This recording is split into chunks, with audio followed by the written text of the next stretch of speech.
இப்போ வந்து ஒரு முக்கியமான பணியில வந்து ஈடுபட்டு இருக்கோம். என்ன அப்படின்னா வந்து இந்தியாவோட வரலாறு அப்படிங்கிறது சித்தரிக்கப்பட்ட வரலாறா இருக்கு. முழுக்க முழுக்க வந்து நிறைய கற்பனை கதைகள், பொய்யான விஷயங்கள், முழுக்க முழுக்க மறைக்கப்பட்ட வரலாறு தான் இந்தியாவோட வரலாறா இருக்கு. இந்தியாவோட வரலாறு வந்து முழுசா வந்து உண்மையான வரலாறு என்ன அப்படிங்கிற விஷயத்த வந்து தொகுக்கிற வேலையில வந்து ஈடுபட்டு இருக்கோம். எலெக்ஷன் வந்து நடக்குது. எலெக்ஷன் அப்படிங்கிறது வந்து முழுக்க முழுக்க கூத்து தான். ஏன்னா இவிஎம்ல வந்து தேர்தல் நடக்குது அப்படின்னாலே வந்து அது வந்து மக்களுக்கான தேர்தல் கிடையாது. மேல இருந்து என்ன முடிவு பண்றாங்களோ அதை தான் வந்து ரிசல்ட்டா கொடுக்க போறாங்க. யார் வந்து எலெக்ஷன்ல கண்டெஸ்ட் பண்ணணும், எந்தெந்த கட்சி வந்து போட்டி போடணும், யாருக்கு வந்து எவ்வளவு சீட்டு கொடுக்கணும், யாரை ஜெயிக்க வைக்கணும், யாரை தோக்கடிக்கணும், எல்லாமே முடிவு பண்றது மேல இருக்கக்கூடிய RSS ஆரிய பார்ட்னர்கள் தான். அவங்க தான் முடிவு பண்ண போறாங்க. இங்க இருக்கக்கூடிய கட்சிகள்லாம் வந்து எல்லாமே வந்து அவங்க கையில தான். அது திமுகவா இருந்தாலும் அதிமுகவா இருந்தாலும் அது காங்கிரஸ், பிஜேபி, புதுசா வந்திருக்கக்கூடிய டிவிக்கு எல்லாமே வந்து இவங்களுக்கு அடிமைகள் தான். இவங்க வந்து மேல இருக்கக்கூடியவங்க வந்து என்ன சொல்றாங்களோ அதை வந்து கேட்கக்கூடிய அடிமைகள் தான் இவங்க. வாக்கு சீட்ல நியாயமா தேர்தல் நடத்த வைக்கணும். ஏன்னா ஒட்டுமொத்த இந்தியாவுக்குமே தெரியும் இவிஎம்ங்கிறது ஃப்ராடு, எலெக்ஷன்ங்கிறது ஓட் சோரி அப்படிங்கிற வரைக்கும் எல்லா விஷயமும் வெளியில வந்துருச்சு. ஆனாலும் திரும்பவும் வந்து எலெக்ஷன்ல வந்து இவங்க வந்து போய் வந்து கண்டெஸ்ட் பண்றாங்க, இந்த மோசடி தேர்தலை வந்து பங்கெடுத்துக்கிறாங்க அப்படின்னா இது இந்தியாவில வந்து RSS பிஜேபி வந்து முழுசா வந்து வலிமைப்படுத்துறதுக்காக தான் இவிஎம் எலெக்ஷன் நடக்குது. அதுல போய் இவங்க கலந்துக்கிறாங்க அப்படின்னாலே இவங்க எல்லாருமே அடிமைகள் தான். அதனால இந்த தேர்தல் அரசியல் அப்படிங்கிறது வந்து இப்ப வந்து இவங்க எலெக்ஷன் ஒரு கூத்து நடத்திட்டு இருக்காங்க. இதுல வந்து உடன்பாடு கிடையாது. ஒட்டுமொத்தமா வந்து இந்திய மக்களோட எதிரி யாரு அப்படின்னா RSS பார்ப்பனர்கள் தான். வெளியில இருந்து வந்தவனுங்க. அவங்க வந்து கைபர் போலன் கணவாய் வழியா இன்னைக்கு இருக்கக்கூடிய ரஷ்யா தான் அவங்களோட பேசிக்கு, அதான் அவங்களோட பேஸ் அந்த உக்ரைன் பகுதி தான். அங்க இருந்து வந்து நாடோடிகளா வந்து இந்தியாவுக்குள்ள வந்தவங்க இந்தியா வந்து சதைச்சுக்கிட்டு இருக்கானுங்க. அதுக்கு முன்னாடி வந்து இந்தியா வந்து மிகப்பெரிய வரலாறு இருக்கு. சிந்து சமவெளி நாகரிகம், ஹரப்பா, மொஹஞ்சதாரோ, இங்கெல்லாம் வந்து அங்கெல்லாம் வந்து நிறைய விஷயங்கள் வந்து கண்டுபிடிச்சிருக்காங்க. அந்த ஆய்வுகளின் அடிப்படையில பார்த்தோம்னா நம்ம நாட்டுல வந்து ஏற்கனவே வந்து நகரங்கள், மக்கள் வந்து நகரங்களா வந்து லட்சக்கணக்கான வீடுகளை வந்து கட்டி அங்க வந்து டாய்லெட் ஃபெசிலிட்டில இருந்து எல்லா விதமான இப்ப தண்ணி வசதியில இருந்து விவசாயம், படிப்பறிவு இருந்திருக்கு. எல்லாமே சேர்ந்து மக்கள் வந்து ஒரு சிவிலைஸ்டு சொசைட்டியா, நாகரிகமான சமுதாயமா இந்தியாவில வந்து வாழ்ந்திருக்காங்க. அதை வந்து இவங்க வந்து சதைச்சிருக்கானுங்க. இது மட்டும் இல்லாம உலகம் ஃபுல்லா நிறைய நாடுகளுக்கு போய் வந்து அங்கேயே வந்து சதிச்சிருக்காங்க. இந்த வரலாறு வந்து முழுமையா தொகுத்துட்டு இருக்கோம். இந்த வரலாறு வந்து இந்தியாவில வந்து மக்கள் கொண்டு போய் சேர்க்கணும். ஏன்னா வந்து ஒவ்வொரு காலகட்டத்திலுமே கொரோனா மோசடி அப்ப வந்து நம்ம வந்து என்ன பண்ணோம்னா தப்பான மருந்து கொடுக்குறாங்க, ஹைட்ராக்சி குளோரோகைன் மாதிரியான மருந்துகளை கொடுத்து மக்களை காலி பண்றாங்க, தப்பான தடுப்பூசி போடுறாங்க, கொரோனாங்கிறது மோசடி, இது வந்து இந்த டெம்பரேச்சர்ல வந்து பரவாது அப்படிங்கிற எல்லா உண்மைகளையும் வந்து நம்ம வந்து ஆவணப்படுத்தி மக்களை வந்து எஜுகேட் பண்ணி தான் வந்து அந்த பாதிப்புல இருந்து மக்களை வந்து வெளியில கொண்டு வரணும்னு சொல்லிட்டு அதை வந்து அதுக்கான போராட்டங்கள் நடத்தி அரெஸ்ட் ஆகி ஜெயிலுக்கு போய் இந்த விஷயங்கள்லாம் பண்ணி தான் வந்து கொரோனா அப்படிங்கிற விஷயத்துல பின்னாடி கொண்டு போனோம். அதே மாதிரிதான் எந்த பிரச்சனையா இருந்தாலும் இப்ப இவிஎம் எடுத்துட்டோம் அப்படின்னா மக்களை வந்து எஜுகேட் பண்ணோம். இவிஎம்ங்கிறது வந்து இது வந்து இதுல மோசடி பண்ண முடியும், உலக நாடுகளோட வரலாறு என்ன, ஏன் வந்து மற்ற நாடுகள்லாம் வாக்கு சீட்ல வந்து எலெக்ஷன் நடத்துறாங்க, இவிஎம் மிஷினை வந்து கொண்டு வந்த நாடுகள் கூட ஏன் வந்து தூக்கி எறிஞ்சாங்க, டெக்னிக்கலா வந்து இதுல வந்து எப்படி வந்து முறைகேடு பண்ண முடியும் அப்படின்னு சொல்லி நம்ம வந்து மாதிரி இவிஎம் மிஷின் ரெடி பண்ணி அதை வந்து மக்கள்கிட்ட வந்து ஃபுல்லா வந்து ஹிந்தியில, இங்கிலீஷ்ல, தமிழ்ல சொல்லி எல்லா மொழியிலையும் வந்து அந்த விஷயங்கள்லாம் கொண்டு போய் சேர்த்தோம். இது மாதிரி வந்து ஒவ்வொரு காலகட்டத்திலயுமே வந்து நம்ம வந்து ஒரு விஷயம் எடுக்கிறோம் அப்படின்னா அதுக்கான ஆவணங்களை வந்து ஃபுல்லா வந்து முழுசா வந்து தொகுப்போம். இப்ப அம்பேத்கர் வந்து படுகொலை பண்ணியிருக்காங்க, அம்பேத்கரை ஏன் வந்து படுகொலை பண்ணாங்க, எப்படி படுகொலை பண்ணாங்க, அதுக்கான ஆதாரங்கள் என்ன, இந்தியா ஃபுல்லா என்ன விவாதங்கள் நடந்திருக்குன்னு சொல்லி அதை வந்து ஆவணப்படுத்தி ஒரு புத்தகமா வெளியிட்டிருக்கோம். அதே மாதிரி வந்து இப்ப வந்து RSS பிஜேபி தான் இந்தியாவோட எதிரி. எப்படி வந்து இந்தியாவை வந்து இவங்க வந்து சதிச்சிருக்காங்க, அதோட வரலாறு என்ன, இந்தியாவோட உண்மையான வரலாறு என்ன, உலக வரலாறு, உண்மையான உலக வரலாறு என்ன, எல்லாத்தையுமே வந்து மொத்தமா வந்து தொகுக்கிற வேலையில வந்து ஈடுபட்டு இருக்கோம். இந்த எலெக்ஷன்ங்கிற இந்த கூத்தெல்லாம் முடிச்சதுக்கு அப்புறம் இதை ஃபுல்லா வந்து மக்கள்கிட்ட, இளைஞர்கள்ட்ட ஃபுல்லா வந்து கொண்டு போய் சேர்ப்போம். எல்லா மொழியிலையும் மக்கள்கிட்ட வந்து கொண்டு போய் சேர்ப்போம். இவங்களை வீழ்த்துவோம். RSS ஆரிய பார்ப்பன கும்பலை வந்து கண்டிப்பா வீழ்த்துவோம். அதுக்கான பணிகளை ஈடுபட்டு இருக்கோம். இப்போ வந்து வரலாறு அப்படிங்கிறது, உண்மையான வரலாறு ஒரு நாட்டுக்கு தெரியல அப்படின்னா அங்க எல்லாமே தப்பா தான் நடக்கும். அதுதான் இப்ப இன்னைக்கு இந்தியாவில் நடந்துட்டு இருக்கு. இந்தியா வந்து உலக அளவில் வந்து பெரிய அளவில் முன்னேறி சைனாவெல்லாம் பீட் பண்ணி இருக்க வேண்டிய ஒரு நாடு. ஆக்சுவலா அந்த அளவுக்கு இங்க வந்து ஒரு பெரிய சிவிலைசேஷன் இங்க இருந்திருக்கு. நிறைய ஆதாரங்கள் அது கிடைச்சிருக்கு. சிந்து சமவெளி நாகரிகம் அப்படிங்கிறது வந்து இன்னைக்கு உலகம் பூராமே வந்து ஆச்சரியமா பார்க்கக்கூடிய அளவுக்கு நிறைய விஷயங்கள் வந்து நிறைய ஆய்வுகள் நடந்துட்டு இருக்கு. ஆக்சுவலா அதை பத்தி நம்ம அதிகமா பேசுறது இல்லை. ஏன்னா இங்க இருக்கக்கூடிய ஆரிய பார்ப்பனர்கள் கையில அரசாங்கம் இருக்கு. அவனுங்க வந்து இதெல்லாம் பேசக்கூடாதுன்னு சொல்லியே வந்து கட்டுக்கதைகளையும் புராணங்களையும் அவனுடைய நாடகங்களையும் கூத்துக்களையும் தான் இங்க வந்து மீடியாக்கள் மூலமா பரப்பிட்டு இருக்காங்க. எல்லாமே அதை நம்ம பார்த்துட்டு இருக்கிறோம். ஆனா உலகத்துல நிறைய வாதங்கள் நடக்குது பல இடங்கள்ல. இப்ப நதிக்கரை நாகரிகங்கள் வந்து நம்ம உலகம் பூரா நம்ம படிச்சிருக்கோம். மெசோபொட்டாமிய நாகரிகம், அதே மாதிரி வந்து இப்போ மஞ்சள் நதி, சீனாவில் மஞ்சள் நதி நாகரிகம், இந்தியாவில் வந்து இண்டஸ் வேலி நாகரிகம் சொல்லி உலக அளவில் நிறைய நதிக்கரைகள நாகரிகங்கள் உருவான வரலாறுகள் நமக்கு தெரியும். அந்த வரலாறுகள் வந்து உருவாகி கிட்டத்தட்ட ஒரு 10,000 வருஷத்துக்கான ஆதாரங்கள் உலகம் பூராமே கிடைச்சது. அப்ப என்ன மாதிரியான பயிர் பண்ணாங்க, என்ன மாதிரியான விவசாய கருவிகள் பயன்படுத்தினாங்க, என்ன மாதிரியான நகரங்களை உருவாக்குனாங்க, வீட்டு வசதிகள் எப்படி இருந்தது, போக்குவரத்து வசதிகள் எப்படி இருந்தது, கடல் பயணம்லாம் எப்படி பண்ணாங்க, இந்த சிவிலைசேஷனுக்கு இடையில வந்து நிறைய கான்டாக்ட்ஸ் இருந்தது. அது வந்து இப்போ இந்தியாவுக்கும் மெசோபொட்டாமியாவுக்கு இடையில கான்டாக்ட், அதே மாதிரி வந்து சீனாவுக்கும் இந்தியாவுக்கும் கான்டாக்ட் இருக்கு. இப்படி தொடர்ச்சியா பல ஆயிரக்கணக்கான வருஷங்களா இந்த தொடர்புகள் வந்து இருந்துட்டு இருக்கு. ஒரு பெரிய அளவுக்கு ஒரு சிவிலைசேஷன் அப்படிங்கிறது வந்து நம்ம காலத்துக்கு முன்னாடி உருவாயிருச்சு. ஆக்சுவலா இந்த ஆரியர்கள் சொல்லக்கூடிய இவனுங்க வந்து காட்டுமிராண்டிகளா இருந்த காலகட்டத்திலேயே ஒரு சிவிலைசேஷன் வந்து உருவாகி உச்சகட்டத்துக்கு வந்துருச்சு உலகத்துல. அதுக்கான எல்லா ஆதாரங்களும் கிடைச்சிருக்கு. அதை போல நம்ம இப்ப தொகுத்துட்டு இருக்கோம். ஏன்னா ஆரியர்கள் அப்படிங்கிறவங்க வந்து இந்தியாவுக்குள்ள மட்டும் வரல, இவனுக்கு வந்து ஐரோப்பாக்குள்ள போயிருக்காங்க. ஆக்சுவலா முதல்ல இவனுக்கு போனது ஐரோப்பாக்குள்ள தான். இந்த உக்ரைன் பகுதியில இருந்து ஐரோப்பாக்குள்ள தான் இவனுக்கு உள்ள போயிருக்கானுங்க. உள்ள போய் வந்து அங்க இருந்த பூர்வகுடி மக்கள் பூரா காலி பண்ணிட்டாங்க. அங்க இருந்த அந்த நிலங்களை பூரா இவனுக்கு கைப்பற்றிட்டானுங்க. அந்த ஃபுல்லா தங்களுடைய ஒரு பிரதேசமா அதை மாத்திக்கிட்டாங்க. ஐரோப்பா முழுக்கவே ஒரு ஆக்கிரமிப்பு தான். ஆக்சுவலா அங்க இருந்த பூர்வகுடி மக்களை அழிச்சு வச்சுட்டாங்க. அவங்களுடைய மொழி நாகரிகம் எல்லாத்தையும் அழிச்சிட்டு எல்லாமே இவனுங்க கொண்டு வந்துட்டாங்க. இப்போ வந்து ஜெர்மனிக்குள்ள போய் இவனுக்கு என்ன பண்ணானுங்க அப்படிங்கிறத ஜூலியஸ் சீசர் காலகட்டத்தில இருந்து அவர் எழுதின வரலாறு எல்லாம் ஆய்வு பண்ணி ஏங்கல்ஸ் வந்து அவரை தொகுத்துருக்காரு. ஏன்னா அவர் ஒரு ஜெர்மன் நாட்டுக்காரர். Marx Engels German நாட்டுக்காரவங்க.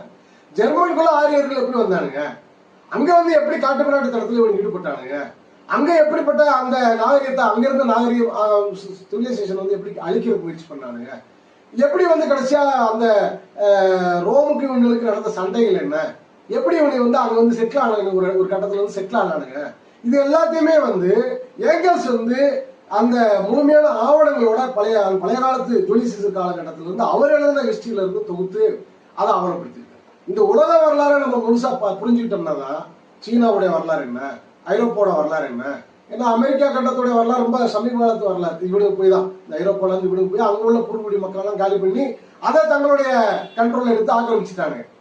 அப்ப இது எல்லாத்தையும் வந்து நம்ம ஆய்வு பண்ணி பார்க்கும்போது தான் இந்தியாவுக்குள்ள வந்து இவனுக்கு என்னென்ன பண்ணியிருப்பானுங்க அப்படிங்கிறத நம்மளால வந்து கணிக்க முடியும். ஏன்னா இங்க வந்து அம்பேத்கர் வந்து இதை முழுசா ஆய்வு பண்றதுக்கு முயற்சி பண்ணி கிட்டத்தட்ட வந்து அவர் புத்தர் காலகட்டத்தில இருந்து இவனுக்கு உள்ள இந்தியாவுக்குள்ள வந்ததுக்கு பிறகு இவனுக்கு இந்தியாவுக்குள்ள தமிழ்நாட்டுக்குள்ள சவுத்துக்கு வந்து ஒரு 2000 வருஷம் தான் ஆகுது. ஆனா வடக்க வந்து இவனுக்கு வந்து ஒரு 4500 வருஷத்துக்கு மேல ஆயிடுச்சு. அப்ப அந்த காலகட்டத்தில இருந்து மோதல்கள் உருவாகி அந்த மோதல்களை எல்லாத்தையுமே வந்து அம்பேத்கர் வந்து தூக்க ஆரம்பிச்சு. அவர் இதுக்காகவே சமஸ்கிருதம் படிச்சு இவனுங்க வந்து அங்க உள்ள மக்களோட நடத்துற போர்கள் என்ன, பூர்வகுடி மக்கள் பழைய அந்த இண்டஸ் வேலியோட பீக்ல தான் இவனுங்க ஆக்சுவலா உள்ள வராங்க. இங்க ஈரானுக்கு வந்து ஈரான்ல இருந்து ஆப்கான் வழியா அப்படியே வந்து இந்தியாவுக்குள்ள வராங்க. அதை முழுசா வந்து அவன் வந்து அந்த அவனுக்கு எழுதி வச்சிருக்க அவனுடைய புராணங்கள் அவனுடைய அந்த பழைய வேதங்கள் சொல்லிட்டு அவனுக்கு எழுதி வச்சிருக்கிறதுல இருந்து பல உண்மைகளை நம்ம தெரிஞ்சுக்க முடியுது. அதை வந்து முழுமையா வந்து அம்பேத்கர் வந்து ஆய்வு பண்ணார். ஆக்சுவலி சமஸ்கிருதம் படிச்சு அதை வந்து அவங்களுடைய ஆய்வு பண்ணியிருக்காரு. அதே மாதிரி புத்தர் வந்து வாய்மொழியா நிறைய விஷயங்கள் வந்து அவர் வந்து பரப்பியிருக்காரு, பல கருத்துக்கள் வந்து பரப்பியிருக்காரு. அதுல வந்து இவனுங்களை பத்தி நிறைய விஷயங்கள் புத்தர் சொல்லியிருக்காரு. அதான் அவருக்கு பின்னாடி வந்து அவருடைய சீடர் ஆனந்தன் மாதிரியான ஆட்கள் வந்து அதை ஆவணப்படுத்தியிருக்காங்க பின்னாடி. அது எல்லாத்தையுமே வந்து நம்ம இப்ப சரி பண்ணிட்டு இருக்கோம். அப்ப இந்தியாவுக்குள்ள ஆரியர்கள் உள்ள நுழைஞ்சதுல இருந்து இவனுக்கு என்னென்ன பண்ணியிருக்கானுங்க அப்படிங்கறதெல்லாம் வந்து ஓரளவுக்கு இப்ப நம்ம ஆவணப்படுத்துற வேலை வந்து நடந்துகிட்டு இருக்கு. அதே மாதிரி இவனுக்கு உலகம் பூரா போய் என்னென்ன பண்ணானுங்க, இவனுக்கு வர்றதுக்கு கிளம்புறதுக்கு முன்னாடி என்ன உலகம் எப்படி இருந்துச்சு, முக்கியமா நம்ம அதை பிரிச்சு அதை ஆய்வு பண்ணிட்டு இருக்கோம். இவனுங்க வந்து கிளம்பி ஆரியர்கள் வந்து ஐரோப்பாக்குள்ள போறதுக்கு முன்னாடி இங்க இந்தியாவுக்குள்ள வர்றதுக்கு முன்னாடி ஒரு சிவிலைசேஷன் எப்படி இருந்தது, நதிக்கரை நாகரிகங்கள் எப்படி உருவாச்சு, எந்த அளவுக்கு வந்து அந்த மக்கள் வளர்ச்சி அடைஞ்சிருந்தாங்க, ஒரு முன்னேற்றத்தோட உச்சத்துக்கு போயிட்டாங்க அப்பயே அந்த காலகட்டத்தில். அப்பெல்லாம் இவனுக்கு வந்து ஆடு மாடுகள் அடிச்சு தின்னுட்டு இருந்தானு இவனுங்க. இந்த ஆரிய கூட்டம் வந்து காட்டுமிராண்டி கூட்டம் கிடைச்சதை திங்கிறது, இல்ல ஆடு மாடுகளை விலங்குகளை அடிச்சு திங்கிறது, இதுதான் இவனுடைய வாழ்க்கை முறை. இப்படிப்பட்ட காலகட்டத்தில் இவனுக்கு இருக்கும்போது இது வந்து பெரிய அளவுக்கு ஒரு சிவிலைசேஷன் வந்து வளர்ந்து இருந்தது அப்படிங்கிறது வந்து அது வந்து ஒரு முழுமையான வரலாறு முழுமையா நம்ம வந்து தொகுத்துட்டு இருக்கிறோம். அது வந்து தெரிஞ்சுக்க வேண்டிய வரலாறு. ஏன்னா அது அப்படியே உலகம் வந்து போயிருந்துச்சு, அதே போக்குல போயிருச்சு, உங்களுடைய தலையீடு எல்லாம் போயிருந்துச்சுன்னா பெரிய அளவுல வந்து உலகம் வந்து சிவிலைஸ் ஆகி இங்கேயோ போயிருக்கும். அந்த அதை பூராத்தையும் தடுத்தது, அதை காலி பண்ணது இவனுடைய தலைவீடு தான். இவனை வந்து ஒரு அழிவு சக்தி ஆக்சுவலா. இவனுக்கு எல்லா இடத்துலையும் போய் என்ன பண்ணியிருக்கானுங்கன்னா, அங்க ஏற்கனவே உருவாயிருந்த சிவிலைசேஷனோட மோதி அதை காலி பண்றது. இதுதான் அவங்களுடைய வேலையை, நகரங்களை காலி பண்றது. மக்கள் வந்து இயற்கையில கிடைக்கக்கூடிய ஆற்று நீரை அல்லது மழை நீரை தேக்கி வச்சு விவசாயம் பண்ணக்கூடிய அதான் பழைய நாகரிகம், அதான் சிவிலைசேஷனுடைய முக்கியமான அம்சமே அதுதான். அந்த மாதிரி வந்து அந்த நீர்நிலைகளை பூரா வந்து சேதப்படுத்துறது, காலி பண்றது, இதுதான் இவங்களுடைய வரலாறு உலகம் பூராமே. அப்ப இந்த உண்மைகள் எல்லாத்தையும் வந்து நம்ம வந்து கரெக்டா புரிஞ்சுக்கிட்டோம்னா இவனைகளை பத்தி நம்ம புதுசா புரிஞ்சுக்க முடியும். இன்னைக்கு நம்ம சந்திக்கக்கூடிய பிரச்சனைகள்ல இருந்து எப்படி வெளியில வர்றதுன்றத புரிஞ்சுக்க முடியும். உலகத்துல பாத்தீங்கன்னு சொன்னா நிறைய மதங்கள் உருவாயிருக்கு. இவனுங்க தலையிட்டு பிறகுதான் முரண்பாடு வருது. ஆக்சுவலா அதுக்கு முன்னாடி பெரிய அளவுக்கு முரண்பாடுகள் இல்லை மனித சமூகத்துல. ஒரு ஆக்கப்பூர்வமாக தான் வளர்ந்துட்டு இருக்கு, சிவிலைசேஷன் வளர்ந்துட்டு இருக்கு. இவனுங்க வந்து நேர் எதிர் கலாச்சாரத்துல இருக்கிறதுனால மோதல் வருது. இந்த ரெண்டு கலாச்சாரத்துக்கு இடையில நடக்கக்கூடிய மோதல்கள் தான் கடந்த ஒரு 4000-5000 வருஷம் உலக வரலாறு. ஆக்சுவலா உலகத்தோட வரலாறு தான். இவங்களோட அந்த சண்டைகள், முரண்பாடு, மோதல்கள், இவனுங்களை சிவிலைஸ் பண்றதுக்காக நிறைய மதங்கள் உருவாச்சு. ஜொராஸ்ட்ரியன் அப்படின்ற ஒரு மதம் ஈரான்ல உருவானது. அதே மாதிரி புத்திசம், கிறிஸ்டியானிட்டி, இஸ்லாமு, இப்படி தொடர்ச்சியா வந்து அதே மாதிரி ஜூடாயிசம், பல மதங்கள் வந்து இது மதங்கள் எல்லாமே பாத்தீங்கன்னா இந்த காட்டு மிராண்டி கும்பலை எப்படியாவது ஒரு மனிதத்தன்மையுள்ள மனித கூட்டமா மாத்திரணுன்றதுக்கான முயற்சி தான். ஆனா என்ன துரதிருஷ்டம்னா இன்னைக்கு வரைக்கும் அவனுக்கு மாறவே இல்லை. இன்னைக்கு வரைக்கும் மாறவே இல்லை. இன்னைக்கும் அவனுக்கு வந்து நம்ம பார்க்க முடியுது. அவனுக்கு வந்து எவ்வளவு ஒரு காட்டு மிராண்டித்தனமா இருக்கானுங்கிறது ஹிட்லர் வடிவில் நம்ம பார்த்தோம். ட்ரம்ப் வடிவில் இப்போ நம்ம பார்த்துக்கிட்டு இருக்கிறோம். உலகம் பூரா போய் குண்டு போடுறான், சண்டையை உருவாக்குறான், போர்கள் உருவாக்குறான், கொரோனான்னு எதையாவது ஒன்று புதுசாக கொண்டு வரான். இப்போ ஆயில் கிரைசிஸை கொண்டு வரான், நாடுகளுக்கு சண்டையை மூட்டுறான், கொண்டு போய் இப்போ ஸ்கூல் பிள்ளைங்க மேலே குண்டை போட்டு கொள்றான். இங்க மதக்கலவரத்தை இந்தியா மாதிரியான நாடுகளில் மதக்கலவரத்தை இந்த ஆர்எஸ்எஸ் இந்த பார்ப்பன கூட்டம் இவனுக்கு மதக்கலவரம் மத ரீதியா ஜாதி ரீதியா மக்களை பிளவுபடுத்துறான், சண்டையை மூட்டி விடுறான், போய் வழிபாட்டு தலங்களை மசூதி இடிக்கிறான். ஒரு நிம்மதியா வந்து மக்கள் வாழ விடாம மக்களுடைய வாழ்வாதாரங்களை காலி பண்றான்.